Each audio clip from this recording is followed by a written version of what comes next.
And now in the name of God, Creator, Redeemer, and Sustainer. Amen. I would have throttled him. Waking me up all through the night, I would have throttled him. But it took him a while to understand what was happening. It took him a while to understand what was happening between God and Samuel. Sometimes I think it takes us a while to understand what God is doing with us. It was a lot easier when God was more obvious, when we had non-consumed burning bushes to remind us that God was talking to us, when we had the parting of waters to show us how to move from the places where we were afraid and in danger to safer ground, when we had columns of fire, pillars of fire to lead us on our journey to the promised land. It was a lot easier to be clearer about God and God's presence and God's intent for us when there were things that were quite spectacular and hard to avoid. In the absence of that spectacularness, sometimes it's really hard to hear, see, recognize, and understand what God is doing in our world. It's hard to catch hold. It's hard to be aware and alert about God. Particularly when we live in a world where the spectacular is always being ramped up, right? When movies are more and more outrageous and spectacular, when TV screens are now 125 feet in diameter, when everything that we get visually and audibly continues in this world to grow more and more and more spectacular, to grab our attention, it is really hard in the midst of that to understand what God is doing with us, because the spectacular from God seems so infrequent, if at all. So it is hard to not throttle those that bother us, and instead to pay attention long enough to understand what God is doing. Because the truth of the matter is that sometimes it's just easier to go to sleep. It's just easier to be asleep. It's just easier to rest and to go to sleep. But there is a cost to our being asleep as people of God. The cost of our being asleep is that we tell others to go away and go back to sleep as well. And the presumption that God is not awake and present in the world becomes subsumed to that part of us that just wants to be asleep. And so when we are asleep, we don't have to listen for God, do we? We don't have to discern what God is doing in the world, and we don't have to pay attention to the world, because it's just easier to be asleep. But the cost of that is that the spectacularness of the world wins. The cost of our being asleep as people of God is that the world wins. The world's values become predominant because we choose not to spend the time we need to really hear what God is calling us to do. And so the cost of that is that God is silenced and the world prevails.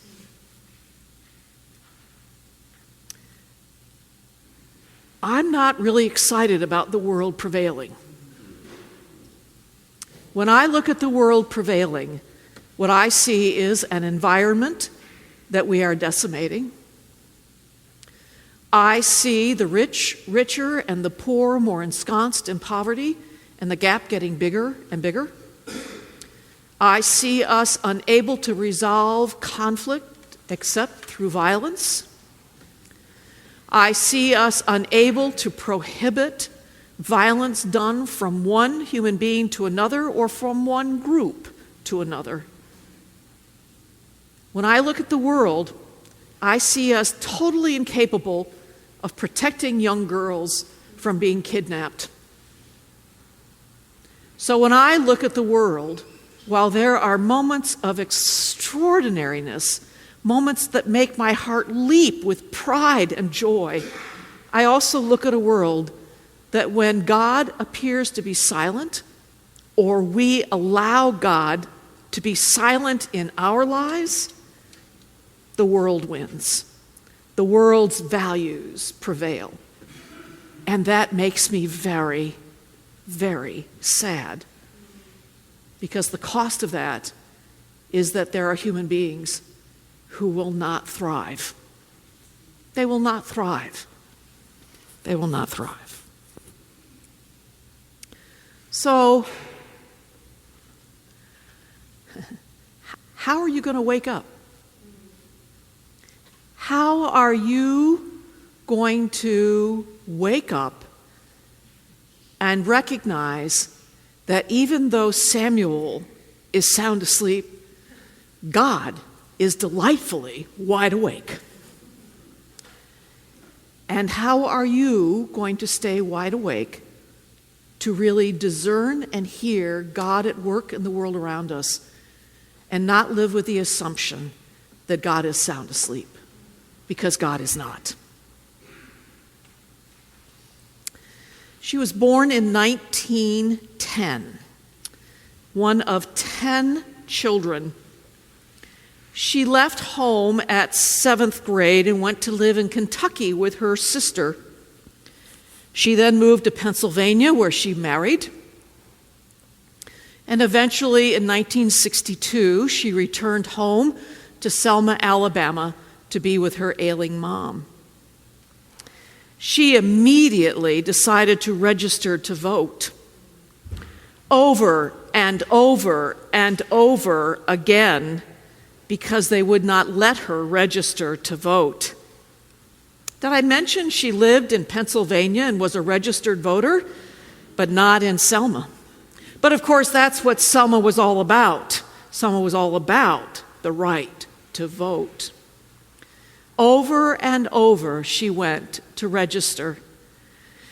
And in 1965, standing with others in the line to try to register, Sheriff Jim Clark came along, hauled her out of the line to arrest her, and messed with her in the back of her neck with either his nightstick or with an electric prod. History is not totally clear. And this 224-pound, 54-year-old African-American woman turned around and slugged him in the jaw and decked him.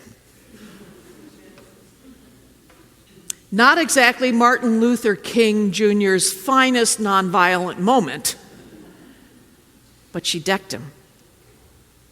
She was immediately constrained by deputies, and Sheriff Jim Clark beat her over and over and over again with his stick.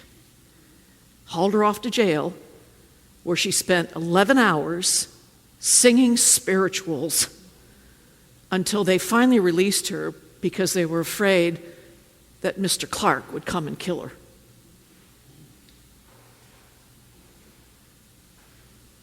Annie Lee Cooper died in 2010.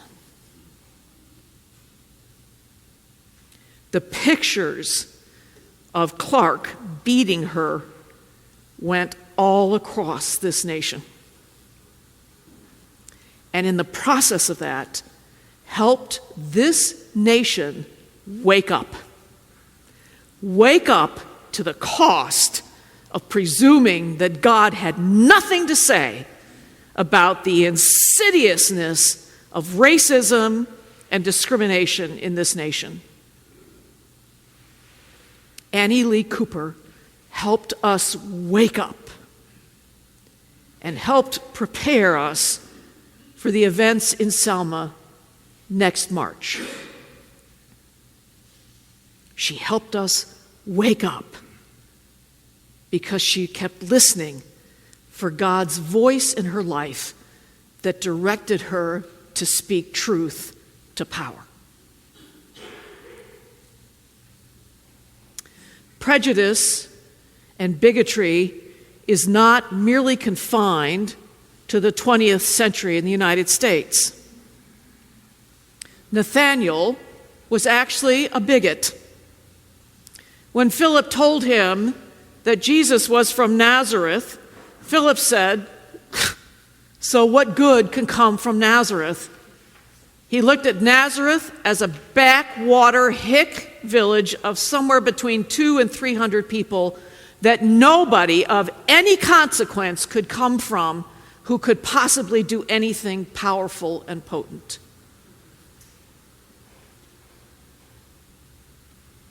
In each of us is the capacity to choose whether we will stay asleep or we will wake up. In each of us is the capacity to say that because God is not spectacular enough for us, because God doesn't give us visions, because God doesn't set this church on fire, thank you, for all of the things that God does not do to show us his powerful, powerful presence, we can choose to go to sleep or we can choose to be awake and to listen for the power of God in the world today so that we can continue to make choices and decisions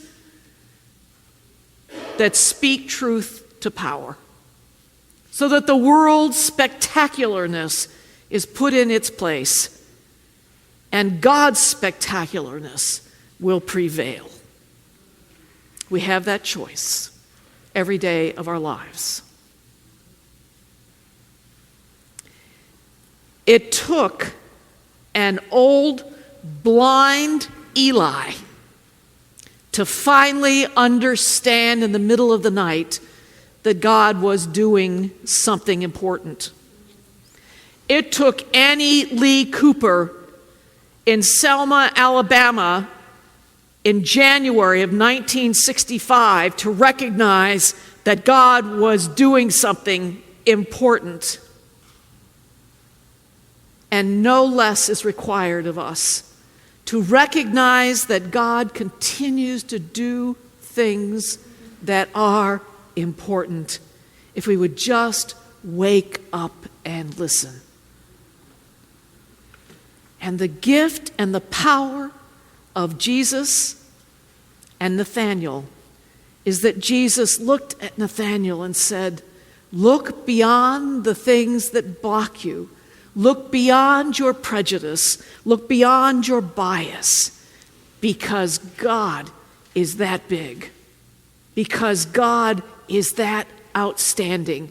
Because God is so spectacular that God will use a blind old man and a totally clueless youngster.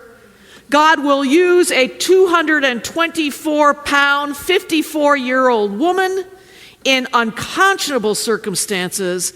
God will use each one of us in spectacular ways to be God's presence in this world if we would just continue to stay awake and listen, not just for God, but for God in one another. For God in one another. And when we do that, when we allow ourselves to stay awake, all 224 pounds of us, then God does spectacular things, like die on a cross for your redemption, like rise from a grave that we might know that God is victorious over all. and reminds us that we are never alone because we have one another to remind us to listen, to look, and to help each other stay awake, because the world desperately needs that. I desperately need that, and so does Christ. Stay awake, good people of God. God is moving in mighty ways. Amen.